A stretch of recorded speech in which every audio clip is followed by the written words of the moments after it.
Hello friends, very good afternoon. कैसे हैं आप सब? होप आप सब अच्छे होंगे।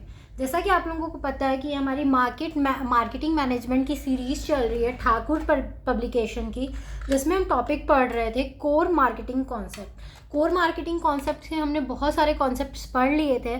इसमें हमारा नेक्स्ट कॉन्सेप्ट है exchange and transaction. Exchange and transaction अब कैसे मेजर रोल प्ले करता है किसी भी मार्केटिंग कॉन्सेप्ट में या कोर मार्केटिंग कॉन्सेप्ट में, वो आज हम जानेंगे। वीडियो स्टार्ट करने से पहले मैं आपको एक छोटी सी इन्फॉर्मेशन देना चाहूँगी कि अगर आपको इस सब्जेक्ट या किसी भी सब्जेक्ट के नोट्स परचेज करने हो तो आप मेरा डिस्क्रिप्शन बॉक्स चेक कर सकते हैं एंड मुझसे कॉन्टैक्ट कर सकते हैं। तो आइए आज का टॉपिक हम स्टार्ट करते हैं। Exchange and transaction. The basic nature of marketing activity is the exchange of product and services with the objective to satisfy consumer needs and wants. ठीक है, मार्केटिंग एक्टिविटी का जो बेसिक नेचर होता है, मतलब बेसिक जो काम होता है किसी भी मार्केटिंग एक्टिविटी का, वो क्या होता है? किसी भी गुड्स या सर्विसेज को, प्रोडक्ट्स या सर्विसेज को मार्केट तक पहुंचाना, या एक्सचेंज इसको हम बोलते हैं, मतलब कंज्यूमर्स को बेचना, ताकि हम क्या करें, कंज्यूमर्स की जो नीड्स एंड वांट्स है उनको सेटिस्फाई कर सकें। ठीक है, ये होता है किसी भी मार्केटिंग एक्टिविटी का बेसिक नेचर। अब एक्सचेंज क्या होता है? तो exchange is the process of acquiring a desire product by giving goods and services of the same value in return. ठीक है, अब एक्सचेंज क्या होता है? एक ऐसा प्रोसेस होता है, ठीक है, एक ऐसा प्रोसेस होता है जिसमें हम क्या करें, प्रोडक्ट को, हम उस प्रोडक्ट को एक्वायर करें जो कि उसी लेवल का, ठीक है, सेम वैल्यू का, मतलब क्या करें, कॉस्ट। ठीक है, हम वो प्रोडक्ट खरीदें जो हमें उस प्रोडक्ट की जो कॉस्ट है उतने ही वैल्यू का हमें सेटिस्फैक्शन दे पाए। ठीक है, गुड्स एंड सर्विसेज दे पाए। मतलब आप ऐसे प्रोडक्ट खरीदो, ठीक है, ऐसे प्रोडक्ट लाओ जो कि उसके वैल्यू, ठीक है, उसके सेटिस्फैक्शन के लेवल का क्या कर सके, रिटर्न दे सके। In terms of marketing it is a social concept. ठीक है, मार्केटिंग के टर्म्स में हम लोग इसको सोशल कॉन्सेप्ट भी बोलते हैं। Usually the exchange process take place when both party involves and meant to agreeable on the, sorry for the background. ठीक है, usually the exchange process take place when both parties involved are meant to be agreeable on the terms and condition related to the exchange. Exchange process कब होता है? जब buyer और seller दोनों क्या हो उस एक्सचेंज को, अगर मुझे इस पेन को एक्सचेंज करना है, ठीक है, तो इसे खरीदने वाला भी, इसे बेचने वाला भी, जो भी इसकी टर्म्स एंड कंडीशन है, जैसे मैंने इस पर 5 टर्म्स एंड कंडीशन रख दी कि इसकी 10 रुपये प्राइस है, ठीक है, इसको आपको खरीदने के लिए ये करना पड़ेगा, ये करना पड़ेगा, ये करना पड़ेगा, 5 या 2 कोई भी कंडीशन है, ठीक है, कि आप इसको 10 रुपये में बिकेगा और ये विदाउट पैकेजिंग के मिलेगा। ठीक है, मैंने बोल दिया इसका डब्बा इसके साथ नहीं मिलेगा, 2 कंडीशन मैंने इस पेन के साथ रख दी। तो अगर बेचने वाला भी इस टर्म्स एंड कंडीशन के साथ रेडी है और खरीदने वाला भी इस टर्म्स एंड कंडीशन के साथ रेडी है, तभी कोई एक्सचेंज प्रोसेस हो सकता है। ठीक है, when an exchange gets completed then it is known as transaction। और यही एक्सचेंज जब हो जाता है, आपने इसे ले लिया और आपने मुझे इसके पैसे दे दिए, तो इसको हम लोग क्या बोलते हैं? इसे हम लोग ट्रांजैक्शन बोलते हैं। ठीक है, देखो इसका एक्सचेंज का एक होता है, एक्सचेंज कहाँ कब होता है? पहले नीड होती है, ठीक है, ज़रूरत होती है, या तो वांट होता है या तो डिमांड। ठीक है, नीड से want, want say demand, demand से क्या होता है? एक्सचेंज पे आता है, और इधर से क्या होता है? ऑफर या सेल होता है, तब होता है क्या हो? एक्सचेंज प्रोसेस होता है। ठीक है, और नीड को ही रिसर्च करके सामान बेचना। ठीक है, इधर देखो आपको डायरेक्ट एरो दिख रहा होगा, नीड को क्या किया जाता है? रिसर्च किया जाता है, उस अकॉर्डिंग ऑफर या सेल दिया जाता है, और इधर से डिमांड जनरेट होती है उस चीज़ की, तब क्या होता है? कोई भी एक्सचेंज प्लेस, मतलब एक्सचेंज को हम लोग कहते हैं कि हाँ, द ट्रांजेक्शन इज हैपेंड और एक्सचेंज गेट प्लेस। ठीक है, exchange is the major activity of marketing. हम लोग एक्सचेंज को एक मेजर एक्टिविटी बोलते हैं मार्केटिंग की। ठीक है, मतलब ये बहुत बड़ी एक्टिविटी होती है, क्योंकि हम लोग कोई प्रोडक्ट बनाते ही इसलिए ताकि वो मार्केट में बिके, बिके नहीं तो बिकेगी नहीं तो प्रोडक्ट बनेगी नहीं, प्रोडक्ट बनेगी नहीं तो कंपनी एग्जिस्ट करेगा ही नहीं। ठीक है, तो इसलिए हम लोग एक्सचेंज को एक मेजर एक्टिविटी बोलते हैं मार्केटिंग का, विच क्रिएट्स कस्टमर वैल्यू, जो कि हमें कस्टमर वैल्यू क्रिएट करने में बहुत ज़्यादा हेल्प करता है।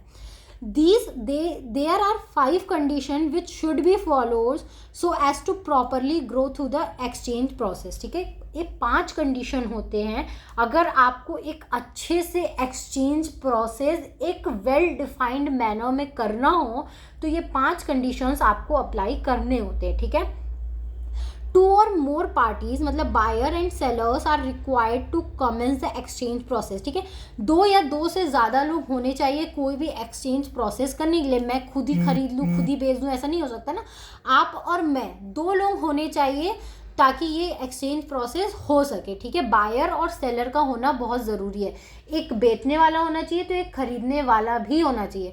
सिर्फ बेचने वाला है ये, कोई खरीदने वाला नहीं है तो कोई भी ट्रांजैक्शन नहीं हो सकता। या तो सिर्फ खरीदने वाला है, कोई उस प्रोडक्ट को बनाने वाला नहीं है, तो भी एक्सचेंज प्रोसेस नहीं हो सकता। Both the parties must have goods और services of value for one another, ठीक है। दोनों पार्टीज के पास क्या होनी चाहिए? Goods and services of value for one another, ठीक है। दोनों पार्टीज के पास कुछ ना कुछ एक्सचेंज करने के लिए होना चाहिए। मैं आपको गुड्स एंड सर्विसेज दे रही हूँ तो आप मुझे पैसा दे रहे हो, ठीक है, in return. Parties should be able to communicate and deliver the products and services. जो दोनों लोग होने चाहिए वो प्रॉपर कम्युनिकेट करने के एलिजिबल हों, ठीक है। ऐसा थोड़ी है कि मैं मार्केट में गई, सामान रख के आ गई, फिर उधर से कंज्यूमर आया, वो अपना सामान उठा के चला गया, वो पैसे रख दिया वहाँ। ऐसा नहीं होना चाहिए, ठीक है। एक ऐसा प्लेस होना चाहिए जहाँ पे एक ऐसा मीडियम होना चाहिए जहाँ पे वो दोनों कम्युनिकेट कर सके और क्या कर सके, प्रोडक्ट और सर्विसेज को डिलीवर कर सके easily. Parties should have freedom to accept और reject the product and services offer, ठीक है। पार्टीज के पास ये पूरी फ्रीडम होनी चाहिए कि वो जो भी कंडीशंस हैं, ठीक है, जो भी कंडीशंस रखे जा रहे हैं वो उसको एक्सेप्ट भी कर सकता है, वो उसको रिजेक्ट भी कर सकता है, उस पर कोई बाउंडेशन ना हो, ठीक है। वो फ्रीली उस चीज़ को एक्सेप्ट या रिजेक्ट कर सके। Party should be confident enough about exchange process and it appropriateness और डिजायरेबिलिटी, ठीक है। पार्टीज को पूरी कॉन्फिडेंट होनी चाहिए उस एक्सचेंज प्रोसेस पे, मतलब उसे ट्रस्ट होना चाहिए और वो उसके मन से होना चाहिए, ठीक है। उसका डिज़ायर हो तभी होना चाहिए, ज़बरदस्ती हम किसी पे थोप नहीं सकते हैं चीज़ें। The basic unit of exchange is transaction, ठीक है। तो एक्सचेंज का जो बेसिक यूनिट होता है, मतलब जब एक्सचेंज हो जाता है तो हम उसे ट्रांजेक्शन बोलते हैं। ट्रांजेक्शन क्या होता है? Transaction is an act of exchanging goods and services between 2 parties. Transaction का मतलब ही होता है कोई भी गुड्स एंड सर्विसेज जब 2 पार्टीज आपस में एक्सचेंज करती हैं तो उसे हम लोग बोलते हैं transaction. It can be in the form of money और बार्टर। ये पैसे के टर्म में भी हो सकता है और बार्टर सिस्टम के भी टर्म में हो सकता है। मतलब मैंने आपको पेन दिया, आप मुझे इसके बदले पैसे दे दो, ये मनी हुआ, ठीक है। मैंने आपको पेन दिया, मैं बोल रही हूँ आप मुझे इसके बदले में पेंसिल दे दो, मतलब सामान के बदले में सामान एक्सचेंज करना is a barter system. The transaction activity comprises of several elements like exchangeable units of value, mutual agreement, time of agreement and place of agreement, ठीक है। The transaction activity में क्या चीज़ें आती है, मतलब क्या एक्सचेंज आप कर रहे हो, कितने अमाउंट में कर रहे हो, कितना यूनिट कर रहे हो। एक म्यूचुअल एग्रीमेंट होना चाहिए, हाँ भाई दोनों लोग रेडी हैं, ठीक है। किस टाइम पे वो एग्रीमेंट हुआ है, किस जगह पे हुआ है, ये सब चीज़ें होती है। This agreement is implemented and supported by legal system under the transaction process, ठीक है। और यही जो ट्रांजैक्शन होता है ये आप लीगली क्लेम कर सकते हो कि अगर इस पेन में कोई गड़बड़ निकला तो आपके पास एग्रीमेंट है, आप जाके क्या कर सकते हो, केस फाइल कर सकते हो और आप एलिजिबल होते हो कि आप मेरे पे केस कर सकते हो, ठीक है, कि मैंने कुछ गलत आपके साथ एक्टिविटी की है। या मैं एलिजिबल हो सकती हूँ अगर आपने पैसे नहीं दिए हैं या आपने इंस्टॉलमेंट भरने का बोला है, नहीं भर रहे हो, जो भी चीज़ें उस एग्रीमेंट में लिखी हो उस चीज़ के लिए आप एलिजिबल होते हो कि आप केस फाइल कर सकते हो। तो ये वाला हमारा एक्सचेंज एंड ट्रांजैक्शन इतना ही था। आई होप आपको वीडियो समझ में आया होगा। अगर फिर भी आपको कहीं भी कोई भी प्रॉब्लम है तो आप मुझे कमेंट सेक्शन में कमेंट करके पूछ सकते हो। Thank you very much for watching my video and do like, subscribe and share my channel. आपको इस सब्जेक्ट या किसी भी सब्जेक्ट के हैंड रिटन नोट्स परचेज करने हो तो आप मेरा डिस्क्रिप्शन बॉक्स चेक कर सकते हैं एंड मुझसे कॉन्टैक्ट कर सकते हैं। Thank you very much and do like, subscribe and share.